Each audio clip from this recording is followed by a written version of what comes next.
would like to thank the organizers for inviting me. It's such an honor and privilege to be able to share my work. And above that, I would like to apologize for not being there in person due to some extenuating circumstances.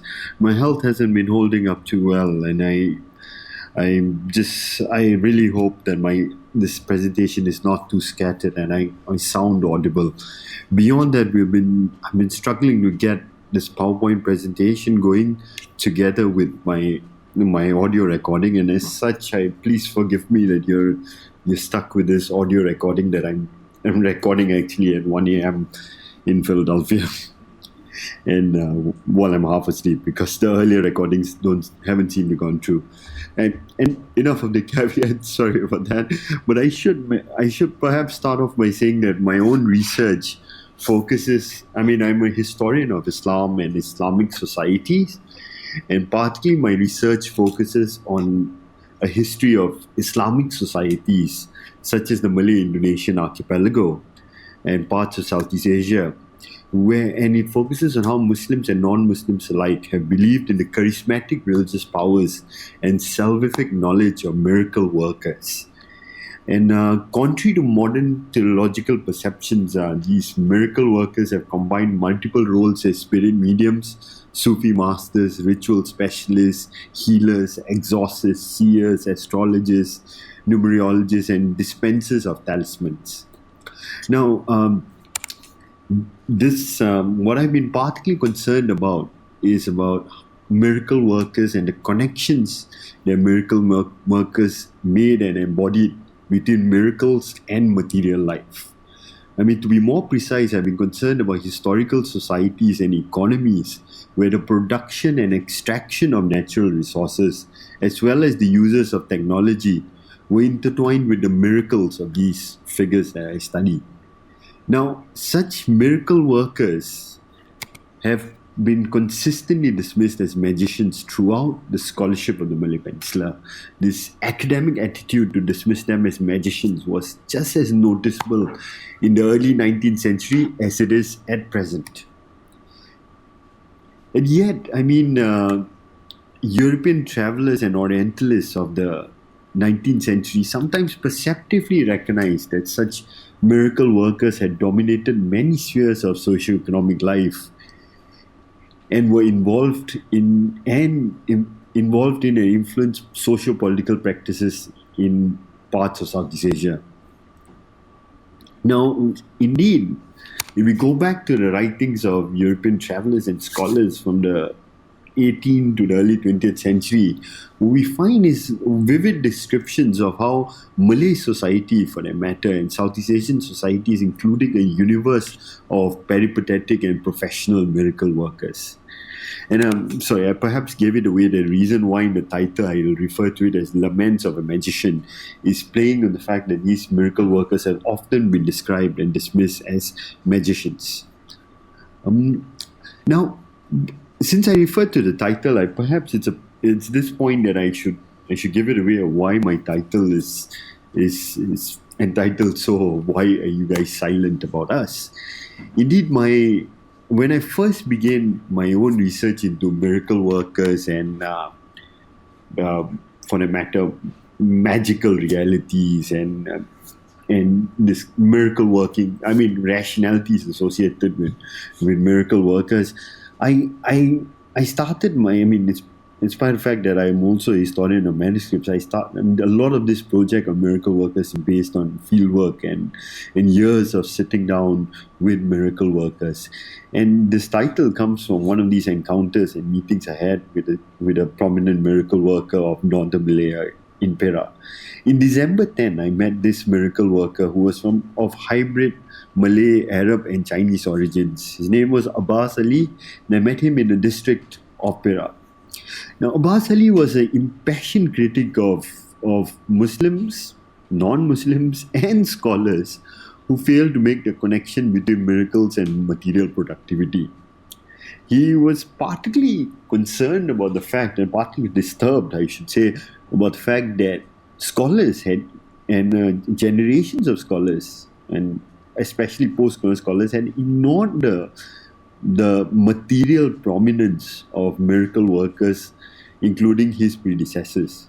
Abbas Ali had searched Google Scholar and having found no published research on no published research on miracle workers, and he became convinced that a 19th century and early 20th century British scholar was the last English language scholar to have studied the materials and miracles of miracle workers such as himself.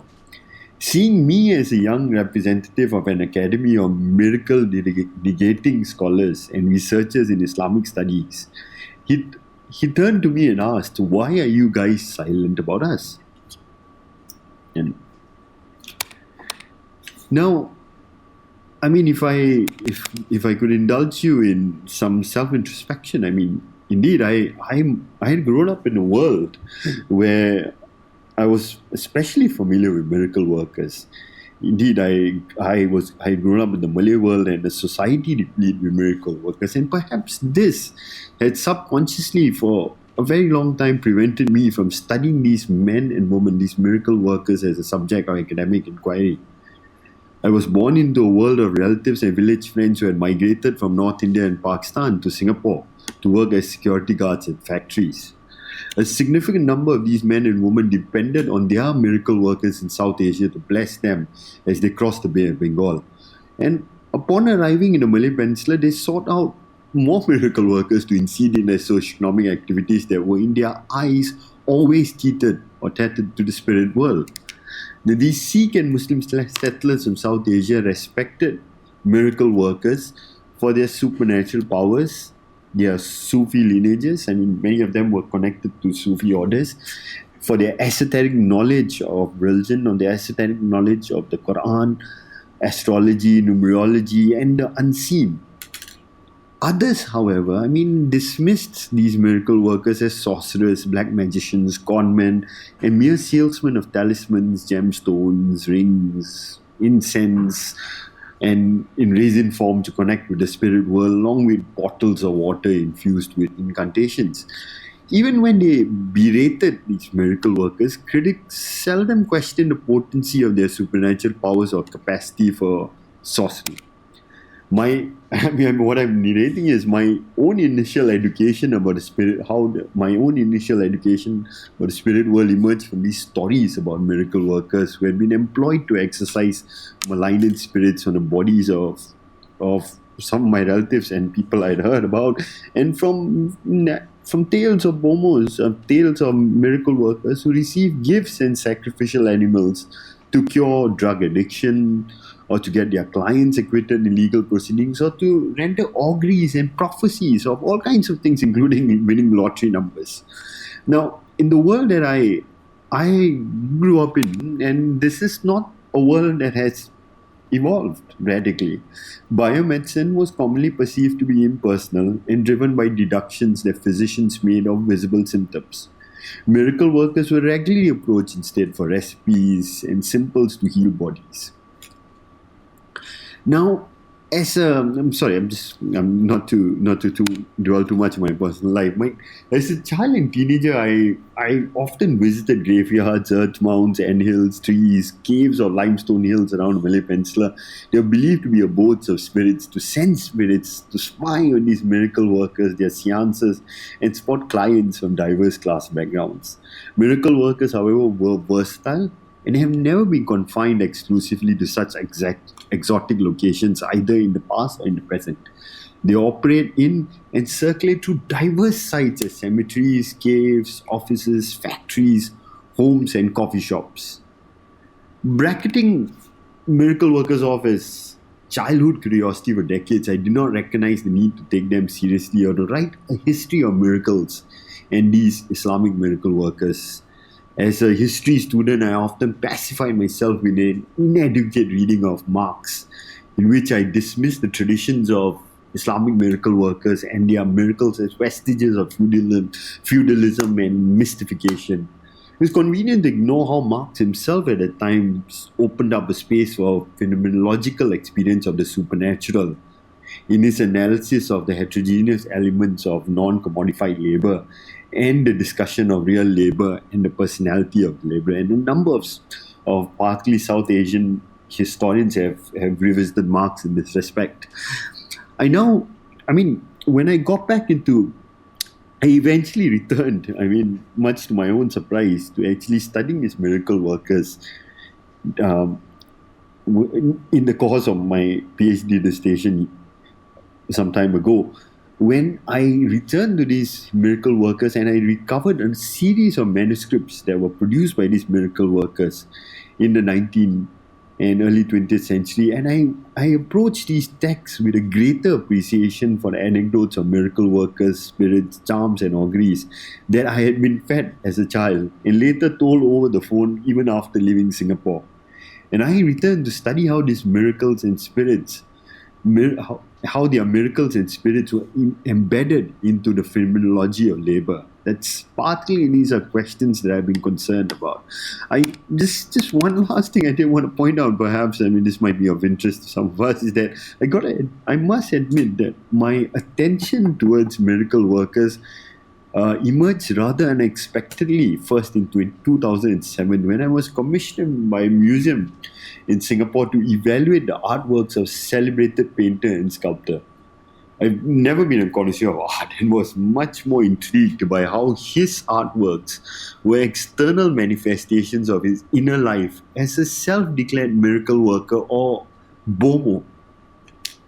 Now, this miracle worker, spirit medium, this painter and sculptor was indeed a miracle worker, spirit medium, healer, dispenser of talismans, and a guru of an Islamic martial arts organization, along with being a Sufi master of a branch of a very prominent Sufi order, the Naqshbandi Tariqa. Now, since 2007, I've searched for and sat with a series of miracle workers in the rural and urban regions of Malaysia, Indonesia, Singapore, Myanmar, India, Pakistan, the United Kingdom, and the United States. My book eventually, my first book that I wrote on these miracle workers eventually focused largely on the manuscripts of these miracle workers. But I do have to point out that any work on these manuscripts would not have been possible without the assistance of a large number of miracle workers that I met over the past few years. Now, why? I'm sorry for that large digression into personal, recovering my own personal history of intervention in this project. But some of us might be. In planning this talk, I promised that I'll be talking about reality and other conceptions of reality. One of the values of working with miracle workers that I was convinced about soon enough was how working with miracle workers, whether of the past and the present, was how they complicate. A project of working with them complicates certain empirically verifiable conceptions of reality that we might have inherited. Now, indeed, what I'm getting to, and I hope this is clear, and please forgive me, as I said, I apologize if it's sounding scattered, is that is what I'm getting to here in terms of challenging a certain empirically verifiable notion of reality is that Islamic miracle workers of the past and present have distinguished between the interior and exterior or apparent aspects of reality and have often prided themselves on being able to transact along the lines of this duality. Indeed, these miracle workers were and are most aware that the visible bodies of humans, animals, and flora, as well as practices such as economic activities or technologies, all had esoteric or unseeable realities and spiritual natures that were, according to the words of miracle workers, indeed more real than their visible forms. This realm of inner reality ensured that all physical, biological, economic, and technological life was tethered to the unseen.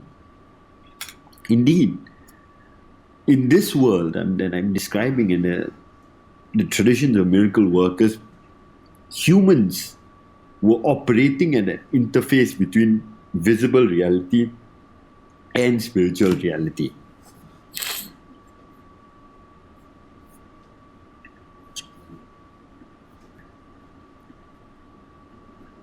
And And to return to the crux of my work, what I'm bringing up here is that my work has largely been concerned with the connections between miracles and materiality and miracles and material life.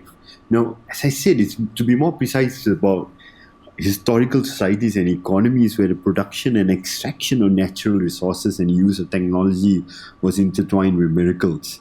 Now, the kind of course, from my introduction, I've been trying to say that miracle workers were not thing of antiquity in the past, but in terms of my writings, they've been largely focused upon the text of miracle workers and the textual traditions that we've been inherited of these miracle workers of the Malay world.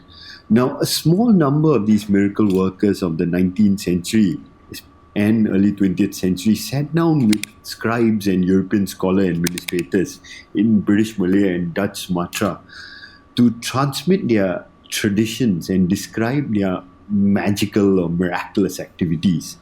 Now, these oral transmissions were recorded in a modified Arabic script on European paper primarily, and these transmitters, these transmitters and these miracle workers were predominantly miracle workers who spent most of their professional lives clearing forests, producing rice, trapping elephants, mining for tin and gold, or manufacturing guns and bullets, along with imparting to disciples methods of shooting.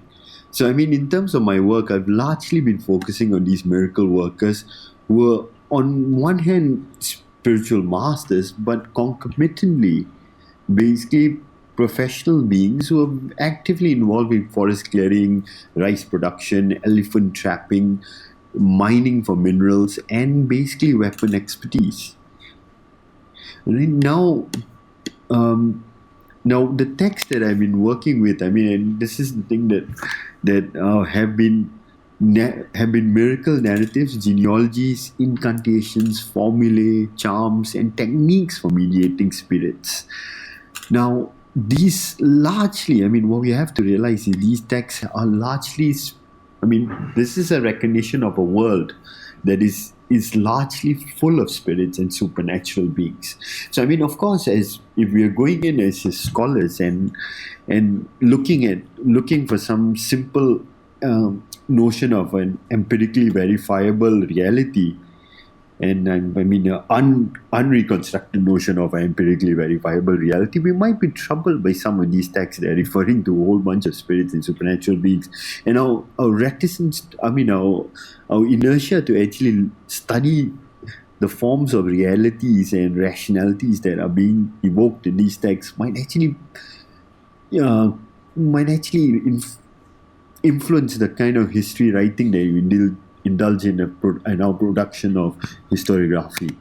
Now, what do these oral traditions of these miracle workers and their manuscripts, and if the PowerPoint presentation is playing, I have some images there. What these oral traditions and manuscripts prompted believers and even more scholarly audiences to remember, or rather realize, was that all aspects of material life, including physical resources, technologies, animals, and humans, were inextricably linked to the imagined non-material realms of the unseen. Now, I do want to point out here that we slip into thinking that such connections between materiality and the unseen, or materiality and miracles, were made by Islamic or Oriental peoples exclusively. What we should realize is that rather highly cosmopolitan individuals valued these miracle workers for their ability to mediate with the unseen, using their aesthetic powers, their aesthetic knowledge, refined sensory perceptions, and various material paraphernalia that had they have been investitured upon them by God, archangels, prophets, and Sufi masters. And indeed, we find a corpus of European materials that are testaments of actually leading European administrators and scholars in the Dutch East Indies and British Malaya actually relying on these miracle workers for various socioeconomic activities. I just want to also, just for information, I mean, if anybody once these miracle workers, these Islamic miracle workers of the Malay world were also ethnically diverse. They came from diverse ethnic origins. They came from Malay, Javanese, South Indian, Arab, Creole, Chinese or Eurasian backgrounds. They also included Muslims from Aboriginal communities, referred to largely in Malaysia today as the Orang Asli, and sea and riverine peoples, largely referred to as Orang Laut. Now, while the great majority of these Islamic miracle workers were practicing Muslims, some of these so-called Islamic miracle workers in modern Malay were non-Muslims, right? And included miracle workers of non-Muslim, South Indian, and Chinese backgrounds. Now, these non-Muslim miracle workers, including a prominent non-Muslim miracle worker based currently in both Singapore and Malaysia, who I actually met actively when I was working on my research project. These non-Muslim miracle workers became Islamic when they were actively possessed by the spirits of earlier Muslim miracle workers and Sufi masters while they were healing clients, exercising spirits, or conducting seances, or even participating in socioeconomic worlds and activities. Now, finally, it's important perhaps for me to just state that it's important for contemporary religious scholars and historians of Islamic societies today to often affirm that these miracle workers were both male and female. Now, I think I believe I mentioned it earlier, but I just want to remind you that the miracle workers that I was working with from the 19th and 20th century, what really struck me about them, and coming from the fact that I'm a historian of Islamic societies and very much concerned with socioeconomic worlds and labor relations, I mean, what I was found in these texts was how these miracle workers were involved in rice production, mining, elephant trapping, and the use of guns. Now, what we might be, let alone it surprised us that these miracle workers were prominently valued for their use of. Now, if I could perhaps give you an example of how miracle workers were very actively engaged in economies, is one of the central concerns of my research has been how Islamic miracle workers were pivotal in tin and gold mines of Malaya and Sumatra in the course of the 19th century. Now, indeed, what we have is that, I mean, we have a series of manuscripts that were transmitted by these miracle workers, and a number of these manuscripts were recorded in the late 19th century. Now, these manuscripts contained these Islamic miracle workers' instructions for prospecting, mining, and smelting ore. We also find the Islamic genealogies of not only of miracle workers, but also genealogies of tin and gold. And I mean, I probably am short of time to get into the content and details of these, but I'll be happy to, if anybody wants to know more, to please write to me. Now, and particularly these texts are also rich with detail about how miracle workers went into mines and communicated with diverse spirits in mines. And now, while these texts might sound abstruse but what we have to realize is that what we can see in these is that these texts and manuscripts were first-person accounts of events on a mining frontier that had become a kind of free market for miracle workers' mining activities, in spite of British interest in the industries. Now, these miracle workers are often forgotten in the scholarly literature on mining in modern Malaya, but both these manuscripts, and as well as contemporary European eyewitness accounts in late throughout 19th century attest that these Islamic miracle workers were respected in Malaya for what a European scholar described as their wonderful noses for awe.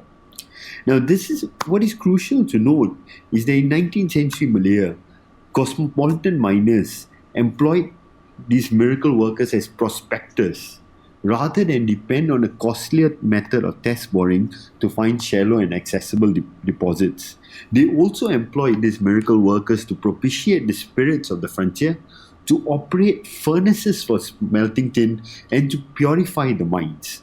Now, these were mines that of the largest tin producing country in the world by the late 19th century. These were mines fundamentally operated by itinerant Chinese miners and basically worked by predominantly by Chinese mine workers from southeastern China. Now, these miracle workers were also employed by Chinese miners to discipline Chinese mine workers according to features of Islamic law that was implemented in the mines of Malaya. Now, while this what I'm trying to say here is that while we might, excuse me, please forgive the slip up there.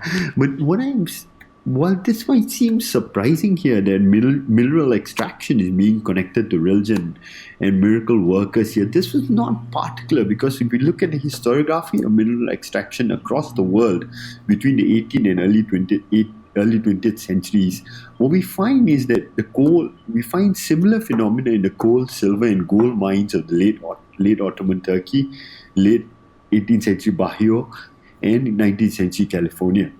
Now, across these mines of the world, there was a blending of religion with extraction and capitalism in these mines.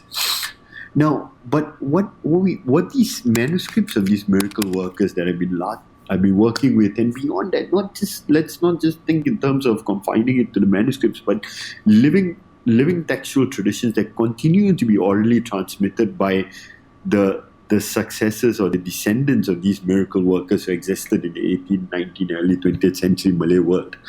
These miracle workers that I continue to meet in the course of my research, they continue to transmit the traditions of the miracle workers. These traditions often remind us about how important miracle workers were for economic activities and socioeconomic world because of the fact that miracle workers went into frontiers and negotiated with spirits. Now, many of these traditions and texts were predominantly about rituals of communicating and negotiating with spirits. Now, why spirits?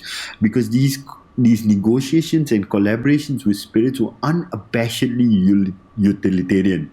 Now, miracle workers would basically mobilize spirits to assist in the clearing of forests, to grow rice, to mine, to trap elephants, to trap other animals, to manufacture weapons, to actually domesticate all kinds of technologies.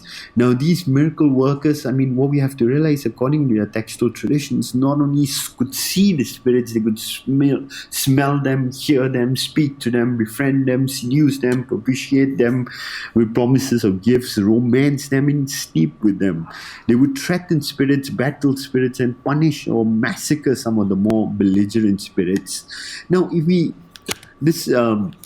I think as I keep stepping back in the 19th century, I want to just pause again to remind us that the miracle workers are not figures of the past. Indeed, one such miracle worker who perhaps made the newspaper headlines and is more popularly known because of that was a miracle worker who called himself the chief miracle worker, and he came to the limelight in March 2014 when very tragically the Malaysian Airlines passenger flight MH370 departed from Kuala Lumpur, and it was heading en route to Beijing when it appeared to turn around and fly west towards the Indian Ocean.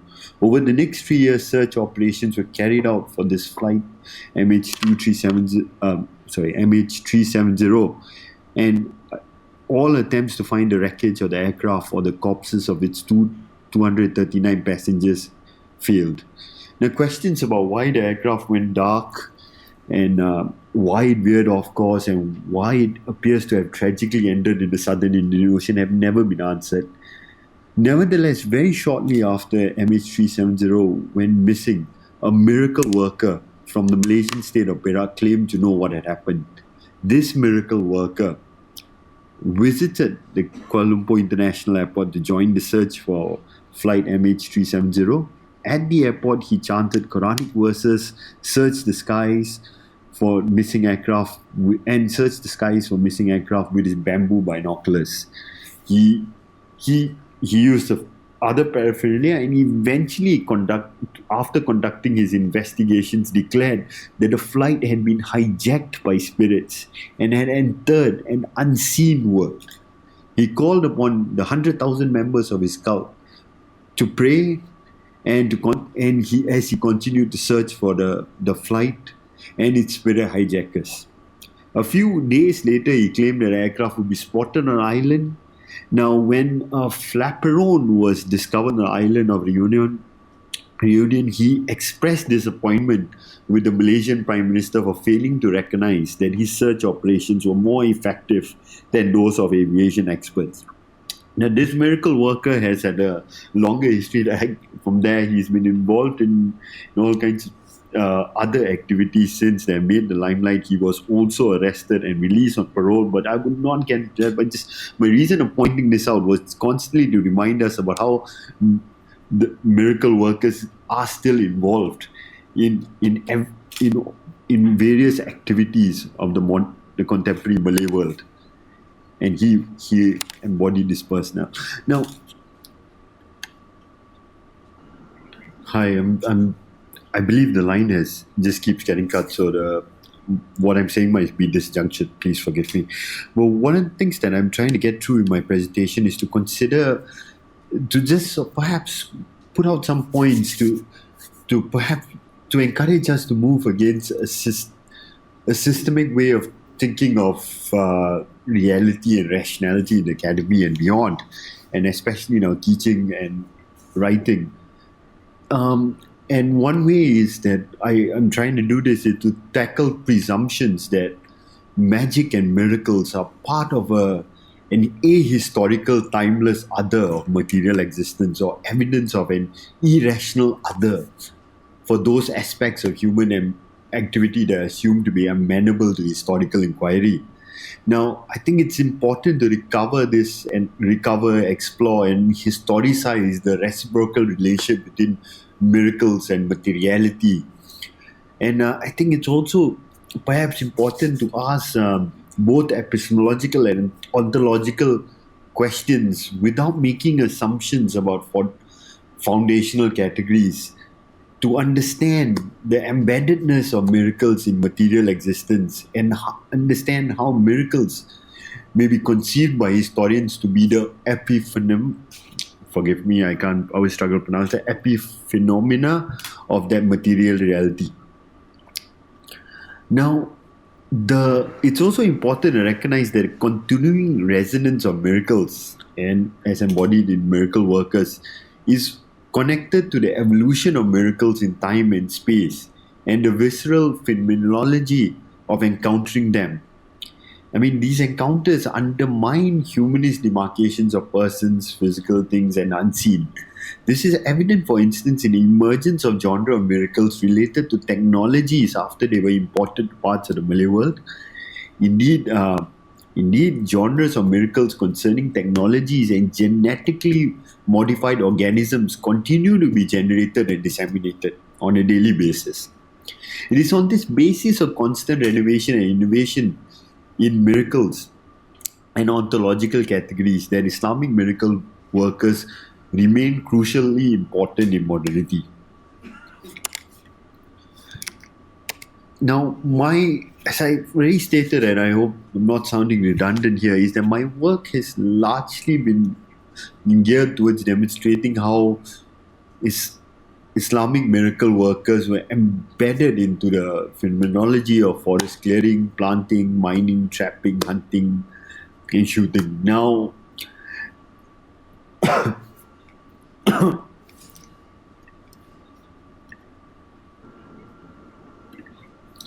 beyond this, I mean, I do not want to bore you with the content of the text that I work with too much, but I do want to point out here that if anyone's interested here, that one major aspect of these textual traditions of the Pawangs that have been circulated over centuries, and a number of them were copied in manuscripts, especially in the 19th, early 20th century, was these and these what was a major aspect of these texts also was the genealogies of miracle workers.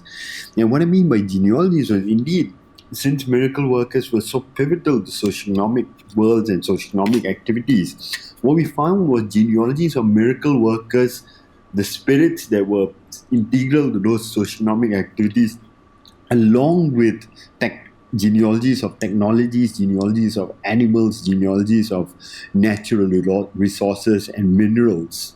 Now, these genealogies indeed associated the labors of the living with the work done by pious ancestors in the same terrain at times. Beyond that, in these genealogies, natural resources, animals, technologies became metaphysical objects of the cosmos.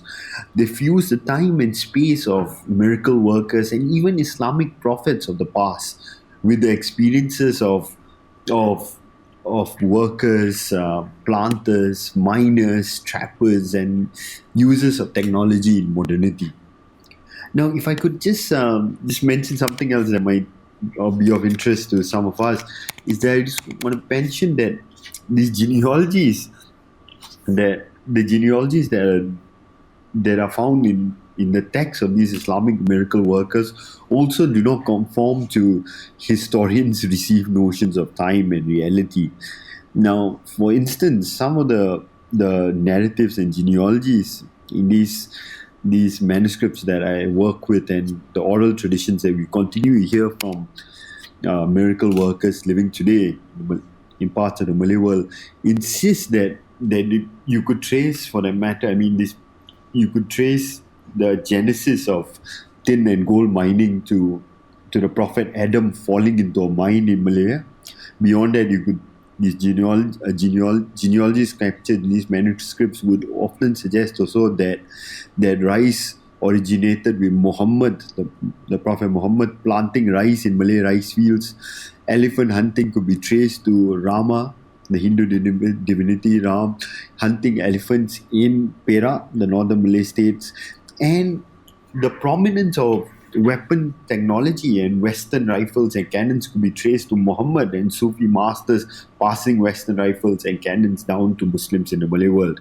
This might just sound extremely peculiar to us, but such narratives resemble traditions from other parts of the Islamic world and Indian Ocean, such as stories about Adam's fall to a peak in Sri Lanka or growing rice in Bengal, or the travels of the historical Buddha to areas of Japan, Myanmar, and Thailand.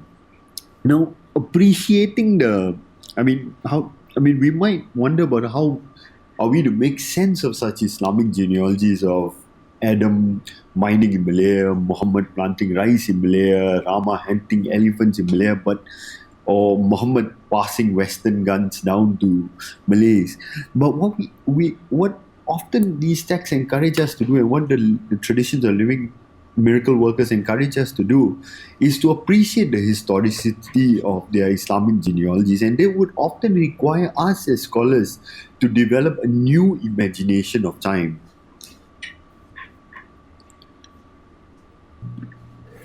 In examining the textual traditions of individuals who are pivotal to socioeconomic activities and religious economies, as well as various forms of labor and the use of technology in the Malay world, I've constantly endeavored to recollect what the historian Louis White would call the very stuff of history. In terms and what I mean by recovering the very stuff of history is recovering the terms historical actors and communities used to understand their terrains, activities, transitions, and dangers. Now, I'm trying to respond to scholars of Asian environments who have recently appealed to their colleagues to formulate new research agendas for for examining historical agents' belief systems, cultural concepts, and religious epistemologies concerning nature. Now, excuse me. Now, beyond this, I mean, on the whole, this project attempts to honor the miracle work, honor living miracle workers and past miracle workers by rectifying the gap in the scholarly literature implied by Abbas Ali's question, "Why are you guys silent about us?" If in this presentation I'm able to introduce some of you to the multiverse of these miracle workers, I would consider myself to have begun to answer his pressing question. Thank you so much for patiently listening to me, and I apologize for the poor recording, the disjunctures, and this perhaps sporadic presentation. Thank you.